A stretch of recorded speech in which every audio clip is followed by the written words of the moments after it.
So you know how these dumbass Trump cultists are like fit to be tied today?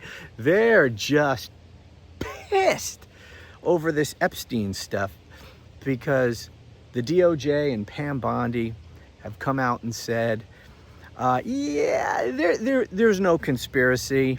Epstein really did commit suicide. He wasn't murdered. And oh, by the way, there is no client list as we told you that there was and that we promised we would release. Yeah, there really isn't. We just said that. And so they're pissed. Now, they're not pissed at Trump, at least not yet. Maybe they never will be, but they're furious, and they're pissed at pretty much everyone else who had any hand in this in the Trump regime. Pam Bondi, Kash Patel, Dan Bongino, all those people. They're just fucking pissed. But they have yet to admit to themselves that really it's Trump. Trump is the reason that the Epstein files aren't being released. It's because he's all over them, right? That's why Pam Bondi isn't releasing it. That's why she's out there lying. I mean, just in February, she said that there was a client list and it was sitting on her desk and that she was going through it and that she'd soon be releasing it. Now she says there is no list. So she's doing it. We all know why she's doing it. It's to protect Trump. Now, these MAGA morons are doing everything they can to avoid drawing that very logical conclusion that Trump is ultimately responsible for this. But this is what they always do. You know, Trump is the smartest man on planet Earth. He's way out ahead of everybody. He outthinks everyone. He's playing 4D chess while everyone else is playing checkers. So yeah, he's always got a plan because he's so damn brilliant. Yet, when anything happens that they don't like, it's never his fault. Somebody always lied to him or gave him bad advice or let him down, but it's never Trump's fault. And anything else, Trump is the man in charge, right? He's controlling everything except when it's something they don't like. Then he has nothing to do with it. So they haven't, and they can't, for their own sick psychological reasons, admit that they were conned and admit that it is Trump who is ultimately responsible for things like this. Now, some of them will begin to wake up. Some of them. Not large numbers, but some of them will. And that's, things like this have the potential, I believe, of weakening Trump's support to some degree. To what degree? I don't know, but to some degree. Because, and here's the reason. It's because this is the kind of thing that the Trump cult cares about. Epstein files, stuff like that, the conspiracies that they believe in, you know, all the deep state stuff, that Donald Trump was going to expose the deep state and send all these people to prison. That's the kind of stuff they care about. All the lies that they've been fed. Now, the Epstein stuff, as I said in my last video where I talk about this in more depth, and please watch that if you haven't done so already. But I don't believe this line that Epstein committed suicide either. So at least on that point, I actually agree with these moron Trump cultists. But this is the kind of stuff they care about, as opposed to things like the big, beautiful piece of shit bill that passed last week. They don't really care about that. Now, they all supported it. They're all glad that it passed, not because they know anything about it or that they really care about it, but because Donald Trump wanted it. And he is their cult leader, and they will support him in whatever he wants at any time, even if what he wants is directly opposite of what these mindless cultists said that they opposed 5 minutes ago. You know, they will change their position like that in order to support their cult leader. And so that's what their support of the big, beautiful piece of shit bill was about, is just simply to support Trump so that he wins. Because if he doesn't win, if he doesn't get that bill passed, that means that the libs won, and they can't have that. It's all about us versus them. It's tribal warfare.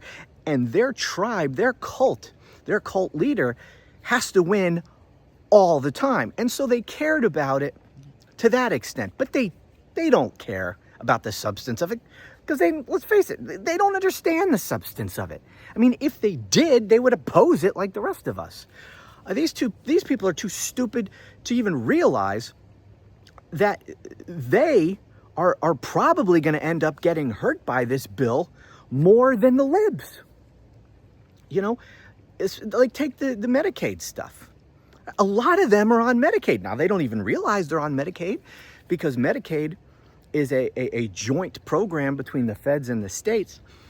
And oftentimes they don't know that they may be on Medicaid, but they don't realize it's Medicaid because the state calls it something else. So, for example, in California, it's called the Medi-Cal program.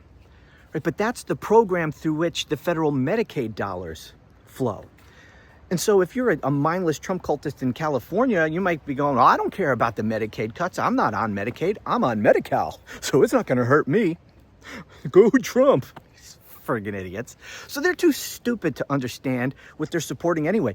And really, even if they did understand, they'd still be for it, even though they might lose their health care over it.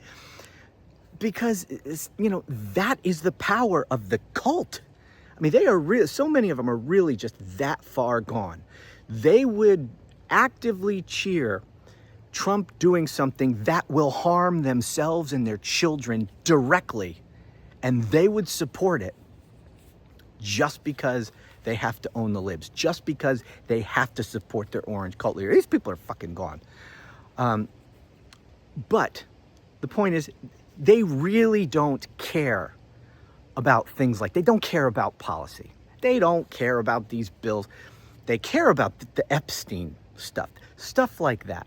They care about the cultural stuff, and a lot of which Donald Trump doesn't give a shit about at all. Not the Epstein thing. He cares about that because he's in the Epstein files, and which is why those files were never going to see the light of day.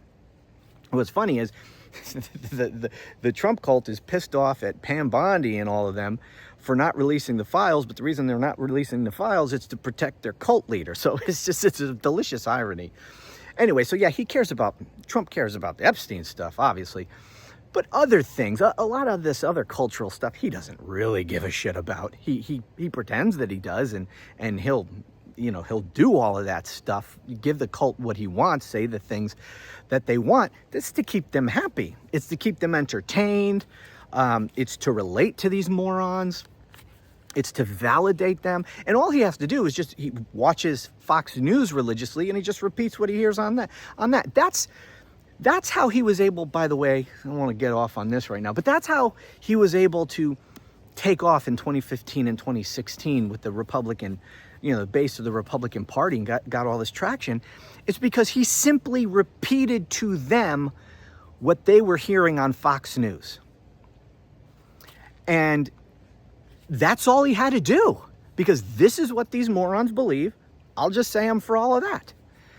And so that's how, anyways, he gives them what they want to hear to keep them inside the tent, but he really doesn't give a shit about much of that. He keeps them happy with that nonsense while he works on the stuff that he really cares about, like the shit in the big beautiful bill that benefits him personally and the oligarch class that bought and paid for his presidency, and all the other stuff, all the grifts he has going on, all of that. That's what he cares about. He doesn't care about a lot of this policy shit. He doesn't care about a lot of the stuff that he tells them when he does his stupid rallies or he posts on Truth Social. That's just to keep the morons entertained while he's doing what he really likes. But the point is, getting back to the main point of the video, by screwing them over on the Epstein thing, playing them for the fools that they are, and clearly now, they realize that they were played for fools. They haven't connected the dots and put the blame where it belongs on Donald Trump, but they're pissed. Some of them will, right? And some of them, if you go on social media and you go and you listen to what some of these on the hard, crazy ass right are saying, some of them are pissed at Trump. I saw one with Alex Jones breaking down, damn near crying in his car because he feels so betrayed by Donald Trump. People, you can't, even if these morons don't admit that Trump is ultimately responsible for this, because they can't, they have too much invested in defending him personally. You gotta know, at least some of these fools gotta know that this is Trump, that if Trump wanted this stuff released, it would be released. And so my point is, he is going to betray them on some of the stuff that they really do care about. Stuff like this. And that does carry some political risks for Trump. Again, I don't want to make too much of it. Certainly this one thing alone isn't going to do much damage to him, but this won't be the only thing. There will be other things. And as we get further along in this presidency, and the guy's, the guy loses more and more of what remains of his, his marbles, as he becomes more sickly and obviously unwell, and he has fewer and fewer days left in office, and he becomes more and more of a lame duck, especially once we get past the midterms, and Republicans are announcing their candidacy for president and are out there working for the Republican nomination for president. It's going to dawn on these people, we're at the end of the line with this guy. We don't have to keep defending him like he's the future. He's not. He's on borrowed time. He doesn't have much time left. And anyway, we could talk more about that later. But the point is, they're going to be more willing as reality sets in to question some of this stuff, I think.